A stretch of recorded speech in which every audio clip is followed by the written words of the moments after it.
quand on va parler souvent de radicalisation aussi, d'islamisme chiite et de salafisme surtout.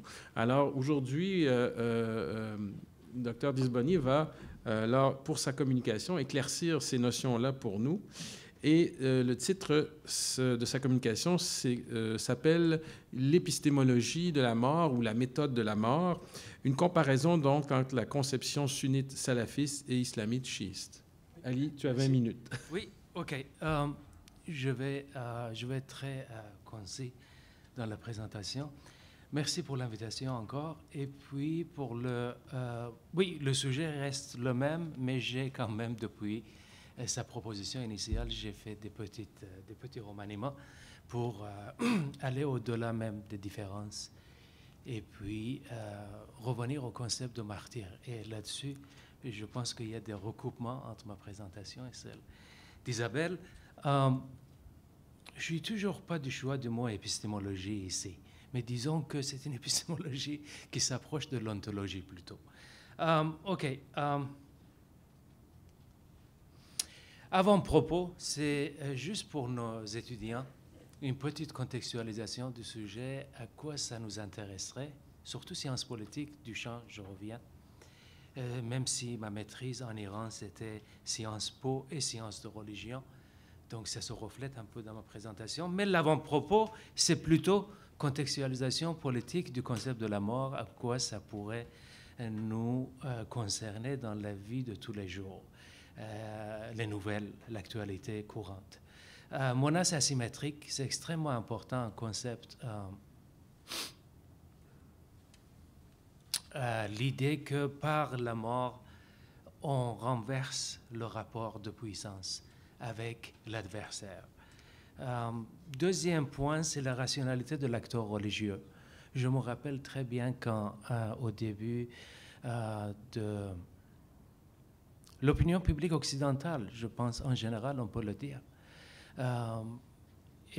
remettait en question l'effort du gouvernement iranien d'enrichir l'uranium parce qu'on trouvait qu'un régime religieux n'était pas rationnel. Et cette rationalité, quand on la grattait un petit peu, on arrivait au concept de la mort.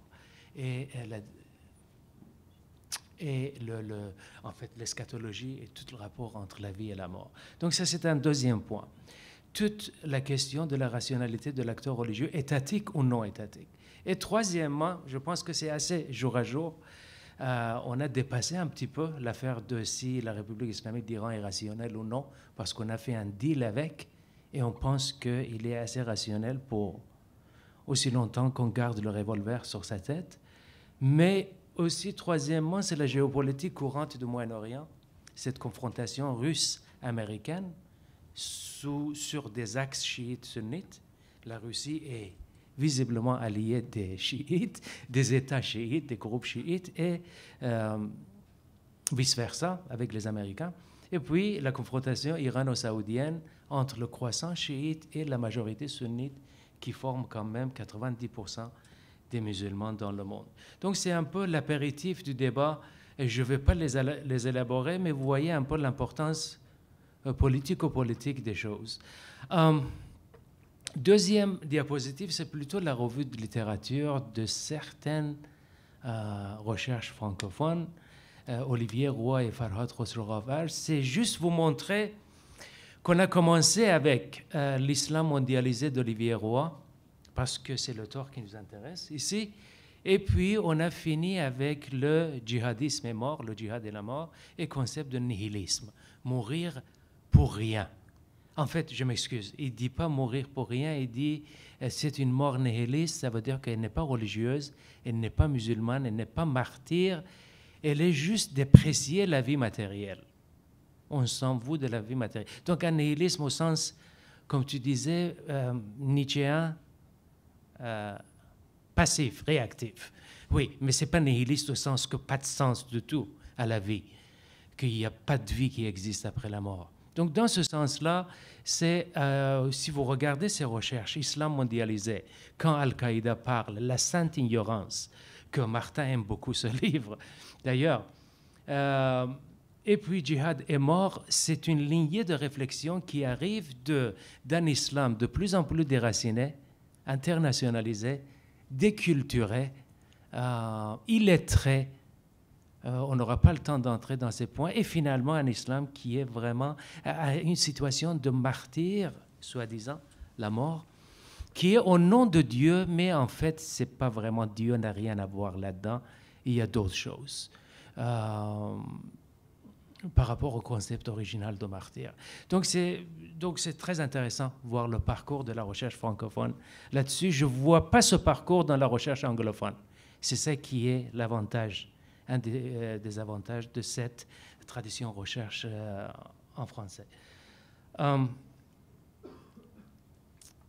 Sujet de ma présentation, comme vous l'avez déjà deviné, c'est que mourir du début de l'islam, de moins dans les textes fondateurs, pour Dieu, pour la vie de Dieu, maintenant la mort est devenue, et c'est un peu un signe de la mort de Dieu.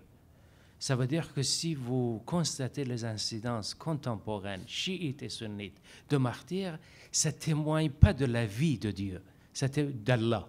C'est plutôt, ça témoigne de la mort de Dieu. Dieu est absent de l'action, comme vous pouvez l'appeler psychologique, politique ou autre. Donc, démontrer qu'il y a un écart significatif entre les récits fondateurs, ou le méta-récit fondateur de martyr, et les représentations contemporaines qui n'ont que le nom de martyr, mais ils ne le sont pas vraiment d'après moi. Et ma recherche qui est toujours en construction, anyway. On commence avec l'étymologie et aussi le concept de martyr. Étymologie, comme Isabelle l'a dit, vous voyez dans le martyr fondateur de l'islam une fusion des sens grecs, chrétiens et sémites.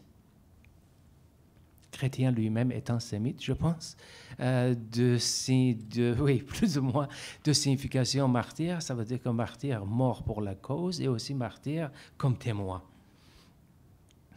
Donc, le mot, encore une fois, comme la présentation précédente, le mot shahid, c'est témoin qui va au-delà de si on vous demande à la cour pour témoigner quelque chose, vous êtes shahid, et aussi quelqu'un qui est mort en combat pour Dieu, il est shahid. Donc, par usage, le mot shahid, témoin, est devenu synonyme de martyr, au sens chrétien, mort pour la cause, pour Dieu, face à la répression roumaine dans le temps. Donc, c'est ça qui est un peu le témoignage. Et je pense que si vous voulez me suivre pour la présentation, concentrez-vous sur l'expression témoin. Ça, c'est clé pour moi. Et pourquoi les instances contemporaines de martyr, c'est pas martyr parce que c'est pas témoin. Parce que pour être martyr, étymologiquement et conceptuellement, il faut qu'il y ait un témoignage. Concept. Martyr, en se sacrifiant en combat sur le chemin d'Allah, il témoigne de sa foi authentique et sincère. Pour dire que martyr n'a jamais existé, franchement, surtout si on déplie la structure psychologique des acteurs, franchement, la sincérité et l'authenticité des intentions, c'est pas clair. Il y a trop de réel. Comme disait par exemple Gilles Deleuze, la réalité est un pli. Toute intensité toute intention emporte en elle-même des couches de réalité plus complexes. Donc, je l'appelle la mort élite, une mort à laquelle, évidemment, tout le monde avait accès, mais par définition, elle est très difficile d'accès. Pourquoi? Elle a besoin d'un préalable, qui est voir, justement, le sens de témoignage. Voir, ça veut dire que ce n'est pas mimétisme, ce n'est pas appareil cognitif groupal, ce n'est pas une aliénation intellectuelle, c'est vraiment voir, si on vous demande à la cour, est-ce que vous avez vu que cette personne a volé telle chose d'un dépanneur, vous dites oui ou non, je l'ai vu, vous étiez présent dans sur le moment. Donc, dans ce sens-là, voir ici, c'est une découverte indépendante. Là, je ne vais pas entrer là-dedans, c'est un concept qui demanderait plus de discussion. Deuxième argument à l'appui de ce témoignage, c'est que la distinction que Mahomet établit entre le petit djihad et le grand djihad. Ça veut dire que l'effort intellectuel et moral, qui est le gros djihad, et le combat guerrier, qui est le petit djihad. Et ça a piqué ma curiosité. Pourquoi Mahomet établit une distinction entre les deux? Quelqu'un qui part en guerre, alors il est parti pour se sacrifier. Pourquoi Mahomet lui demanderait bravo la gang, vous avez fait le petit djihad, maintenant il vous reste de faire le gros djihad. Pourquoi? Parce qu'on suppose qu'en partant en guerre, il a déjà achevé la purification morale et la distinction morale. Il semble que non. On peut partir en guerre pour toutes sortes de choses, surtout la question tribale qui était extrêmement présente le temps de Mahomet, la solidarité tribale, la gloire, les butins de la guerre et tout ça. OK.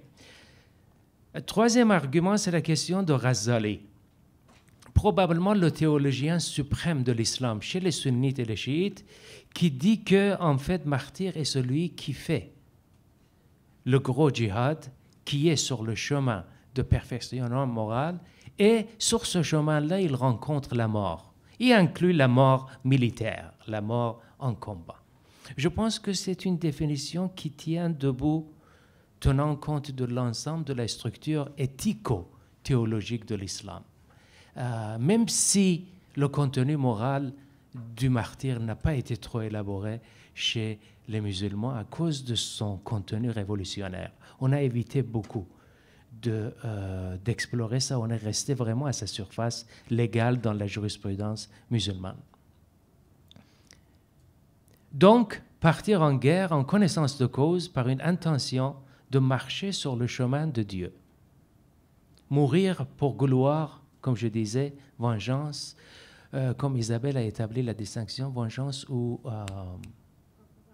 représailles, même plaisir personnel, même solidarité tribale, toute intention à part le chemin de Dieu exclut le candidat ou la candidate pour un statut de martyr. Donc, sans le grand djihad, le petit djihad ne qualifie pas le combattant au martyr. Histoire de la martyre. Sunnites et chiites pour en nommer juste 2 sur 72. Et le chiffre 72, c'est assez iconique, symbolique dans l'histoire des musulmans. Anyway, les sunnites, islam dominant et majoritaire, morts sur le chemin d'Allah, dans le contexte d'expansion externe, de l'héros, martyr héros, chez les sunnites, ça s'applique à ceux et celles qui sont morts dans la guerre contre les mécréants. Infidèle, ce n'est pas nécessairement un bon choix ici. Je préfère plutôt le mot que tu as choisi, Isabelle, les mécréants. Et puis, dans ce sens, martyr, évidemment, mais il n'y a pas de distinction chez les sunnites, chez les chiites non plus, entre sens littéral et sens éthique du mot. Et puis, on n'élabore pas sur le contenu de djihad akbar ou le contenu de purification éthique dans la mort. C'est juste, ça devient technique. La décision de partir en combat, ça se qualifie automatiquement à la mort, en combat contre les mécréants. Les chiites, c'est tout à fait différent. C'est ce que je pense que nos étudiants, comme Martin disait tantôt, évidemment, on n'est pas très informé là-dessus. Les chiites, on dirait que c'est comme une religion tout à fait à part, qui ne ressemblerait pas du tout à l'islam majoritaire sunnite, pour plusieurs raisons. Mais ici, le martyr chez la secte chiite, qui sont 10% des musulmans dans le monde, c'est une tragédie. C'est une tragédie avec, je ne vais pas entrer dans les détails, une tragédie qui naît dans l'opposition et rébellion contre les pouvoirs sunnites, les empires arabes sunnites des Abbassides et des Omeyyades et tout ça, toute l'histoire. Le martyr chiite, c'est quelqu'un qui est mort historiquement et théologiquement, à prima facie, en combat contre le pouvoir sunnite. Donc il faut, ça c'est une première distinction, rappelez-vous de ça, et vous voyez comment le chemin de Dieu n'est plus le chemin, mais il y a plusieurs voies vers Dieu. Même le livre de Mahomet, le Coran, n'est pas très explicite là-dessus. Qu'est-ce que c'est le chemin de Dieu? Mais on voit cette confusion initiale qui se voit dans le cheminement du chemin de Dieu, que pour les musulmans, ça devient un chemin de plus en plus obscur. Et j'ai fait une petite note pour vous sur le martyr soufi. Je ne vais pas entrer là-dedans, mais si ça vous intéresse, on peut en parler plus tard. Ça m'apparaît très intéressant parce que le martyr héros soufi, comme Hallaj, c'est quelqu'un qui a été persécuté et tué par les chiites et les sunnites. Ça veut dire par les clergés littéralistes, chiites et sunnites, qui ne toléraient pas l'interprétation trop libérale avec L minuscule des soufis. La mort d'Allah. Ce que je veux dire par la mort d'Allah, c'est un peu comme référence à la mort de Dieu de Nietzsche, c'est que par les représentations contemporaines, on a tué Dieu, même si on parle beaucoup de lui. Et que l'intention pure de satisfaction de Dieu, service de la religion, le chemin d'Allah, s'est remplacé par des dérives sectaires, nationalistes, anticolonialistes, émancipationnistes de toutes sortes, facteurs psychologiques et ainsi de suite.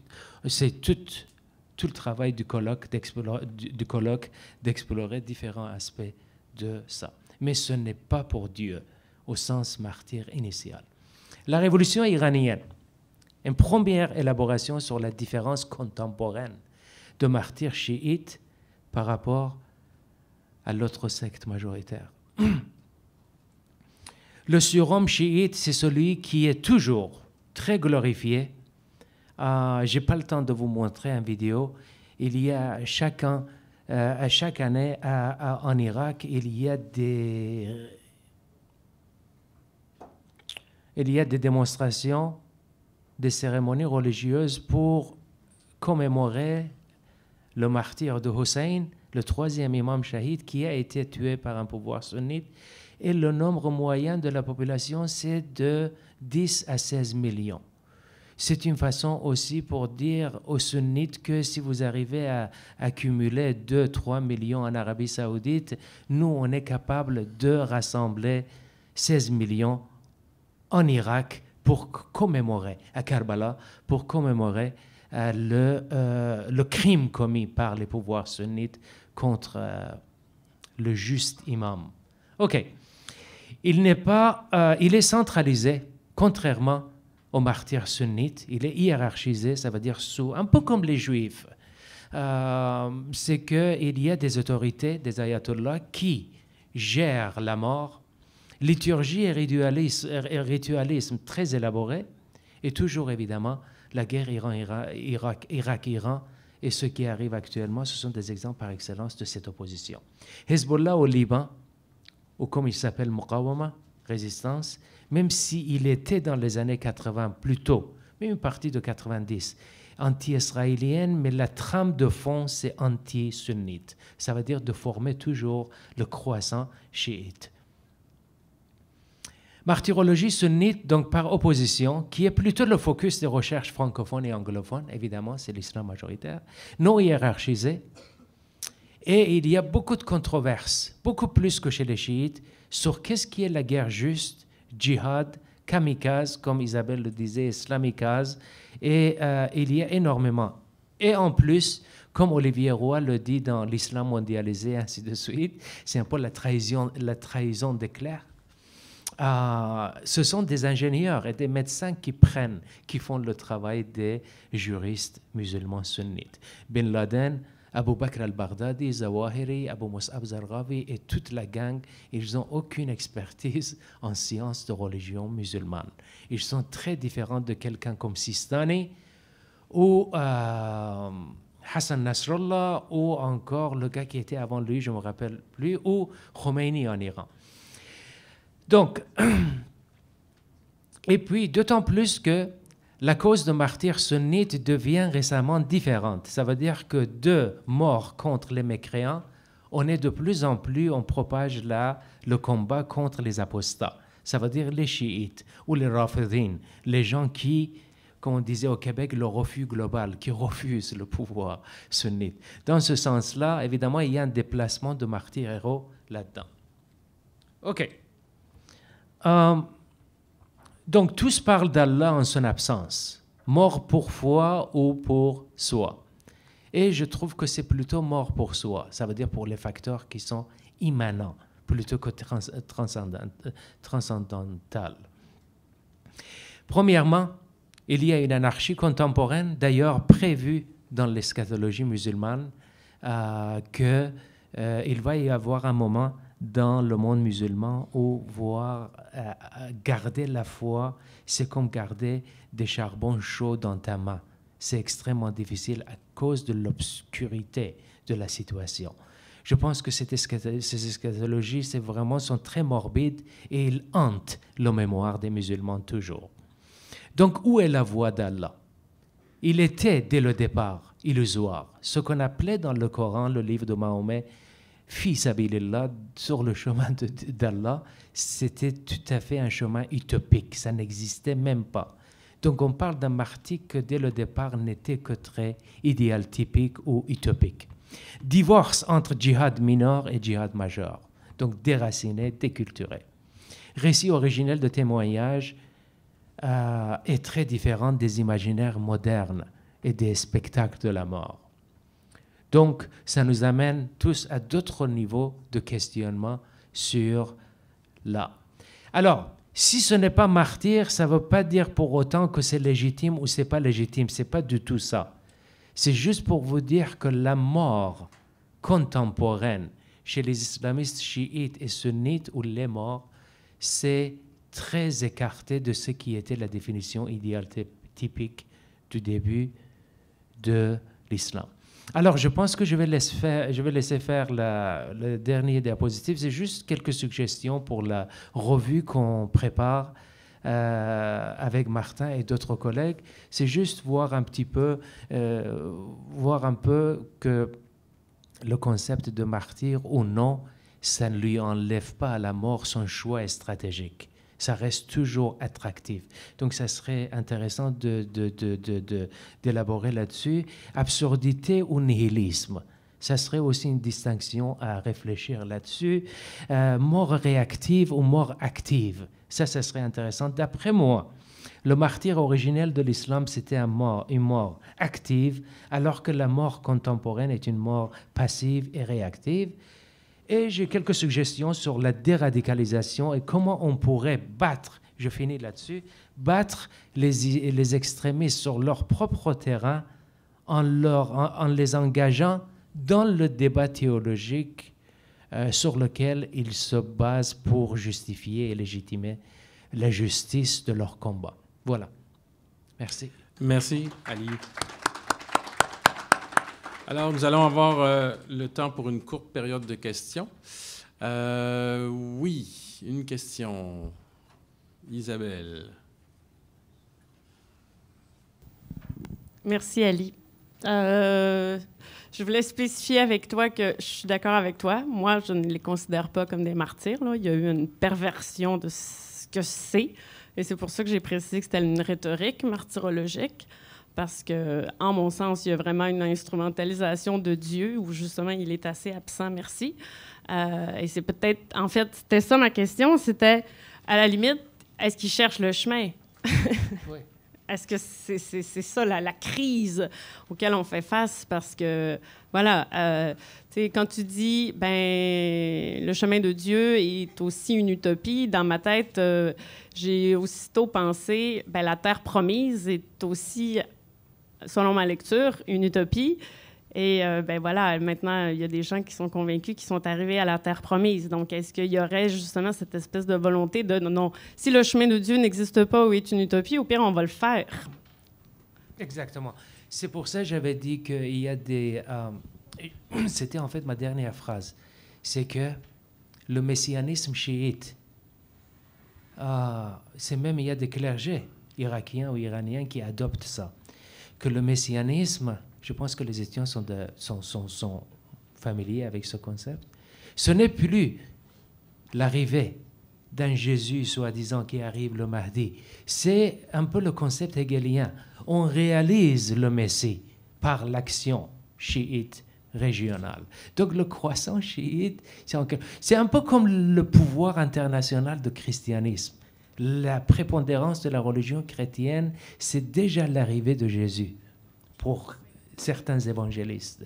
Il n'y a pas de Jésus qui va venir. Ouais. Alors, une question. Oui, on aura une question, Madame Loret. Oui, merci beaucoup, c'était très très intéressant. Je trouve très bien votre dernière proposition de les engager dans le débat, dans la disputation, dans le débat théologique. Mais j'étais en train de penser, c'est les engager dans le champ symbolique, le champ symbolique qui est de l'ordre de la parole. C'est pour revenir à tout à l'heure je pense que Steiner, dans le champ du réel, peut-être a emprunté ces trois catégories décrites par Lacan.